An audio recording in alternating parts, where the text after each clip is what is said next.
Hello friends, नमस्कार। कैसे आप सब लोग। हमने एक कल वीडियो बनाई थी आपके लिए इंडिया पाकिस्तान पे कि कैसे दोनों ने नोटम जारी कर रखे हैं सर्करिक पे, और इंडिया ने तो सर्करिक पे जारी कर रखा है और बांग्लादेश बॉर्डर पे जारी कर रखा है। उसी कड़ी में आपने देखा हो कि दिल्ली में बॉम्ब ब्लास्ट हुए थे और उसी समय पाकिस्तान के अंदर भी इस्लामाबाद में बॉम्ब ब्लास्ट हुए, जिसमें कई सारे लोग मारे गए। वहाँ पे 20-25 लोग मारे गए और कई सारे घायल हो गए, जिसमें कई लॉयर्स हैं और एक जज भी है।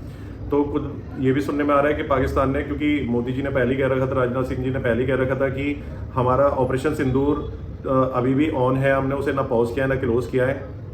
तो पाकिस्तान ने इस चीज़ से बचने के लिए कि पहले तो वो हमारे यहाँ पे पाकिस्तान आतंकवादी हमला करवाते हैं और खुद जानबूझ के अपने यहाँ पे आतंकवादी हमला करवा के ये दिखाना चाहते हैं कि हम भी इसी चीज़ से पीड़ित हैं। और जबकि उन्हें पता है, उन्होंने ये इसलिए किया है क्योंकि उन्हें पता है कि अगर इस तरह की कोई घटना पाकिस्तान में नहीं घटती तो प्रेशर पाकिस्तान पे रहता और इंडिया पे इस बात का प्रेशर रहता कि वो, क्योंकि उन्होंने कहा था ऑपरेशन सिंदूर हमारा ऑन है, अब तो हमला करने का रहता। तो उन्होंने ऑपरेशन सिंदूर से बचने के लिए, 2.0 से बचने के लिए उन्होंने स्वयं ही अपने ऊपर हमला करा लिया। तो अपने कई सारे लोगों को मरवा लिया। साथ ही जो वहाँ के रक्षा मंत्री हैं ख्वाजा आसिफ, तो ख्वाजा आसिफ ने कहा है कि we are at a war.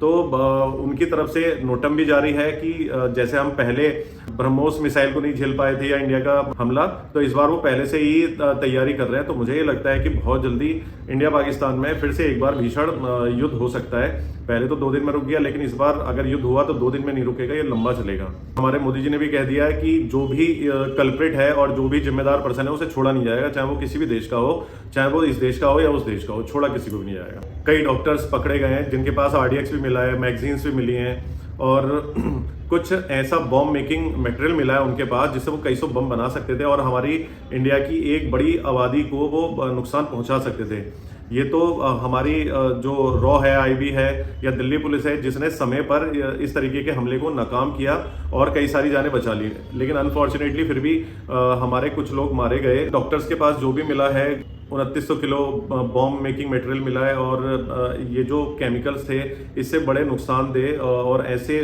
घातक बॉम्ब बनाए जा सकते थे। इसमें इस तरीके के जहर थे कि आप इन्हें अगर खाने में मिला दो तो हजारों लोग मारे जा सकते हैं। तो दोस्तों, आपने एक मूवी देखी होगी आलिया भट्ट की, राजी, जिसमें वो इंडिया की जासूस बनी होती है और जब वो पाकिस्तान में होती है, शादी करके जाती है, तो उसने एक छाते का प्रयोग किया था और उस छाते के अंदर एक केमिकल लगा था, एक जहर लगा था कि उसने उस सामने वाले के पेट में मारा था और वो ऑन द स्पॉट वहीं पे मर गया था। तो ये कितना घातक चीज इनके पास पाई गई है। इससे अगर ये खाने पीने के मटेरियल में मिला दें, किसी की बॉडी को टच कर जाए या उसकी दुर्गंध से या उसे सूंघने से आदमी ऑन द स्पॉट मर जाता है। आपको पता भी हो कि सोशल मीडिया पे तो इस तरह की अफवाह उड़ रही है कि बीजेपी या रूलिंग पार्टी ने ऐसा होने दिया, ये इसे पकड़ सकते थे, इसे रोक सकते थे, क्योंकि सोशल मीडिया पे बच्चे ने कई लोगों को कहा और कि इस तरीके से कोई बम विस्फोट हो सकता है, लेकिन उसे सुना नहीं गया और लास्ट में बम विस्फोट हो गया। उसकी जांच चल रही है, उस बच्चे से पूछताछ जारी है कि उसे पता कैसे चला। उसके अनुसार बच्चे जब वो स्कूल में था तो उसे सुनने में मिला कि इस तरीके से कोई बम विस्फोट हो सकता है। और साथ में क्वेश्चनिंग उठा रही है कांग्रेस या अन्य विपक्षी पार्टियां कि जब आपको पहले से इस तरीके की आपकी जानकारी थी तो आपने इसे रोका क्यों नहीं। अगर सही समय पर आप इसे रोक लेते तो इतना बड़ा आतंकवादी हमला ना होता और हमारे बेकसूर निर्दोष लोगों की जान ना जाती। और जो इतने सारे हमारे अभी भी इंजर्ड पड़े हैं, तो वो इस तरीके से मृत्यु और जीवन और मृत्यु के बीच में ना पड़े होते। आपका क्या कहना है इस बारे में, आप जरूर बताइए। धन्यवाद।